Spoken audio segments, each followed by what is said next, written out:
We do PR and marketing and print and design, marketing strategy and PR strategy of like ongoing existing buildings and companies as well. Often for a lot of companies, the press release is sort of point of departure for their kind of campaign. In fact, often it's just literally the kind of press release and the sort of some flyers that they've literally got in order to kind of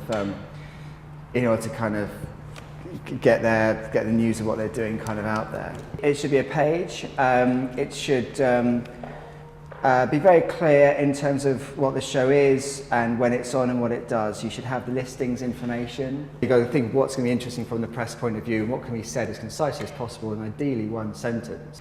Exit flow, I mean, it is a kind of fundamental thing, and it's so cheap to do it. It's like standing outside of a full theatre for an hour. You might hit 200 people with print for your show, and you know what? Because they're going home, they've got the print in their hand, they're going to look at it. I find PR is a bit of a mystery, because you never know what you're doing right and what you're doing wrong, because you send out these press releases and you may hear something back or you may not hear something back, or maybe your press release does get published somewhere online but you never hear about it unless you Google it. So there's something quite lonely about writing a press release unless you do the follow-up, and that's what I've learned today. A lot of people start off with sort of fluffy language and plot and things like that. Don't cover the story.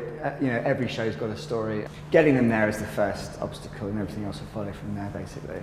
A well-written, well-presented, clear, concise press release says a lot about the person putting on the show, in a way. I came here to find out how to promote my project, and what I was expecting to find out is information about how to market, who to contact. You can waste an awful lot of money by buying the wrong sort of print advertising. Evening Standard is crazily expensive. Metro's £2,500 for a 10x4, which is now that's about that size. So things like web offer you the opportunity to target people very, very specifically. I mean, I think it's about building that regular audience, really. You know, listing the upcoming events that you've got coming on, making sure there's a regular website that people can check that information up on. We're doing a collection of short plays, so it will be an hour long, and it's all set on the Tube. Oh, cool. There isn't many opportunities for young producers to get resources, and to have an opportunity like this where young producers can come and they've got that resource and it's free, it's a shame not to utilise it.